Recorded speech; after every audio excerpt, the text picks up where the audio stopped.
Thank you, Chrissy, and thanks again for RIU for putting on such a great conference again this year. This picture here is just a picture of our Demon Pit, which is in the northern end of our Van Uden gold resource. I can just tell you that surrounding that pit in the abandonment bund is mineralised laterite, which they used back in the day to basically close off the pit when they finished mining it. That was last mined in around 1990. We've done a lot more work since then. Usual disclaimer, read it at your leisure. So, TG Metals, where are we? Well, we're a dual commodity company with gold and lithium assets. They are both quite close together, which is great for us for logistics in getting things done. It's also in a great area of the world as well, down there in the Forestania belt. A lot of things happening around there at the moment. We've had Mika Metals buying into the area just recently with their acquisition of the Mount Holland South project.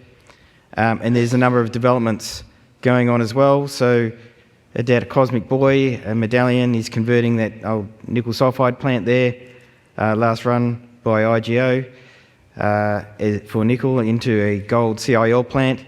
There's also Forestania Resources is converting the Maggie Hayes nickel processing plant there to a gold CIL plant as well. And of course there's Edna May, which everyone in the belt would love to come back into production. It's currently on care and maintenance. I think something will happen with that within the next 12 months to get back into production. And of course Marble Lock mill is currently operating. That's the only one that is in the belt at the moment, but there's plenty of developments that need a home for their gold resources, and we're one of them. Van Uden Gold Project's had historical production in the past. We also have a clear pathway now to recommence mining. We updated our mineral resource just recently, and now we've got 270,000 ounces with ongoing drilling targeting further growth there as well. We've identified over 7 kilometres of strike length now. 2.5 kilometres of that is defined in resource, so we've still got plenty of exploration upside. And we've also got the satellite project of Gold City as well, which is also shaping up to be a nice little satellite project which we can push into a resource later on into next year as well. Lake Johnston Lithium project is an advanced development opportunity. We've had that now since 2023 when we discovered it, the Burmeister deposit. We're advancing towards resource definition with drilling planned and permitted. We've also done fantastic work there on our metallurgy for that project. So in order to push it to a PFS study, it just needs the resource drilled out on that. The additional upside there is also Jägermeister, which we believe will be about the same size as Burmeister deposit as well. So all in all, that's shaping up to be a standalone project. The actual locations there, we're close to power, water, sealed roads, and also, as I mentioned before, nearby processing facilities. We're also handy for potential DSO from the lithium project at Lake Johnston, quite close to Esperance Port as well.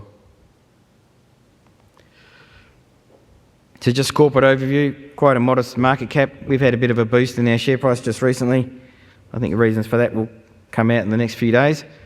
We have strong directors and management there, unchanged since we listed in 2022, and they're all great supporters of the projects, and we all have the same direction. The shareholder composition, still got most of our seed shareholders in, 65.5% of those shareholders are in the top 50, and the remainder 34% in the remainder of those shareholders. So we've got a strong shareholding base as well. So just zooming in on the Van Uden Gold Project. So as I mentioned before, Tier 1 location, Forestania Greenstone Belt, and a lot happening in that area. There's 2 previous mines have been, open pits have been mined on there, the Demon Pit and the Tasman Pit, both at opposite ends of the 1990s. Existing stockpiles from those operations in the past as well. The gold mineralisation is at surface, and that's something we're going to be looking at taking advantage of in the very near term. We can expand the resource base simply by drilling. There's plenty of drilling upside there on the resource. Currently it's 270,000 ounces, but we can increase that quite easily with more drilling. Within 100 kilometres via sealed roads to existing operating plants and also the ones that are in development that I mentioned before.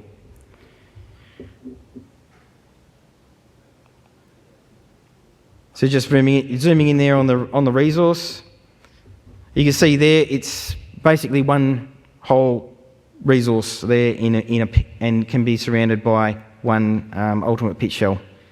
This has a number of advantages in development. You don't have to keep doing different pits all over the place. You can just stage the one pit, and that means that you can optimise the ore coming out in terms of grade and tonnes. We have a large laterite component there as well. So in this image here, the laterite component is just shown there as the purple outlines because it's, some of that sits on top of the primary mineralisation. And in the blue there, that is unclassified but modelled tonnes as well. That just needs more drilling. It's at a currently that blue part there is at a spacing which doesn't allow it to be classified into inferred. We just have to close that up and we can get more tonnes. 56% is at the moment is in the indicated category, and that means that then we can start pushing this towards a reserve, converting it to reserve as well through doing a PFS study. Mineralisation remains open along strike, both north and south, and at down dip.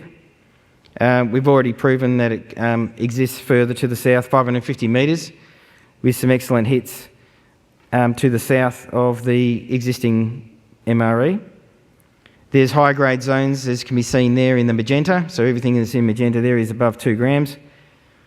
And they're quite thick as well, 10 metres, 15 metres above 4, and 30 metres at 1.6 as well. The mineralisation tends to be shallower in the northern end and then dips down and becomes deeper and steeper in the southern end. And that'll be apparent too when I show the cross sections.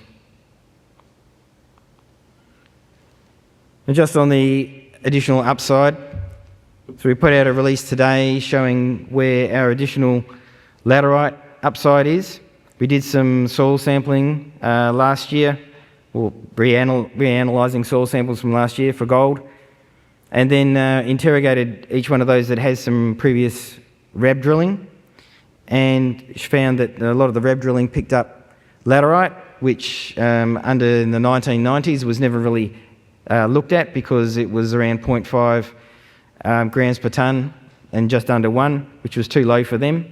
But these days, with the gold price well above $6,000 Australian, that is definitely mineable and treatable.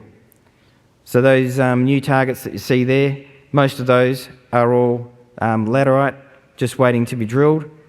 So we're looking to get stuck into that. We've got programs of work that are under application at the moment. We're hoping to get those granted soon so that then we can get in and start drilling some more of those laterite resources. That becomes important for us because that's where we're going to have our first gold production.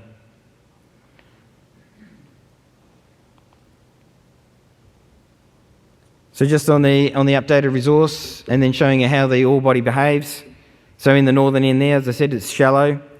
It's basically the optimised pit goes to the limit of the ore body of the modelling down to the inferred resource. So to increase that and push that shell out, all we have to do is do some more drilling out there to the east. And then in the southern end, it also goes into the limit of drilling. So we haven't got to the bottom of what we can pull out with an open pit. That shell there is at $6,000 Australian. Current gold price is above that, so it's economic right at this point in time. So we plan to do some more infill and step-out drilling on the deposit, potentially concentrating on the northern ends first because that's where we get shallow, easy wins, but also, as I mentioned before, on the potential increases to the laterite resources. All of this is supporting new mine designs and development studies, which are currently underway, and then that will feed into mining proposals which will be submitted to the Mines Department.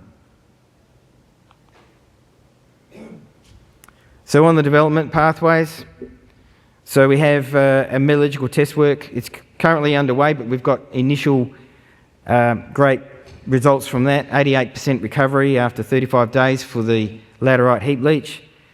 With those sort of recoveries, you just wouldn't take the laterite off to a CIL plant, trucking it down the road 100 kilometres because you lose too much value.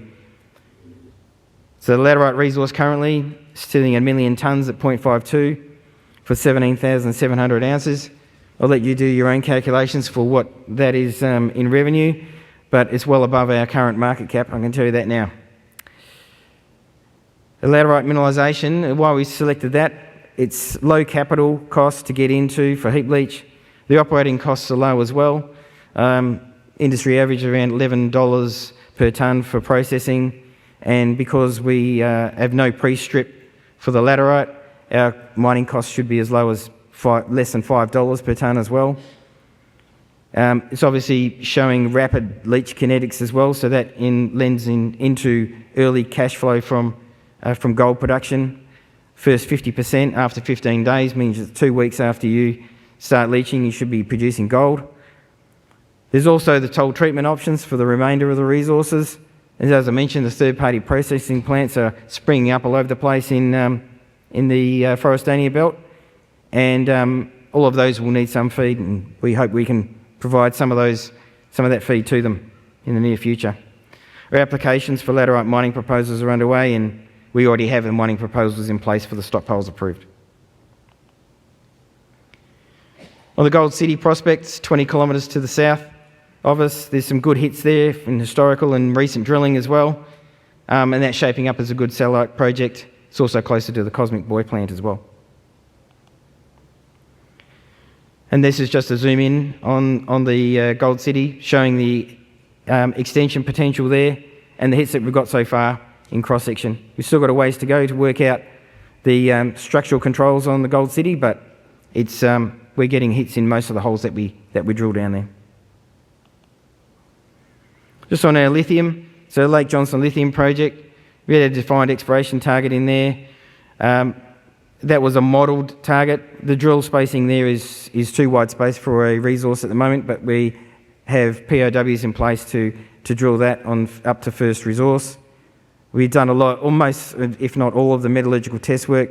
We've got a flow sheet set there of a hybrid flow sheet of DMS and flotation. And there's also DSO opportunity there if the lithium price stays up where it is now.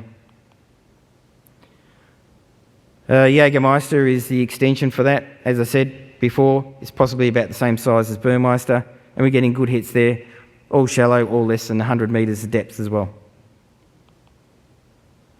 So just a development strategy going ahead.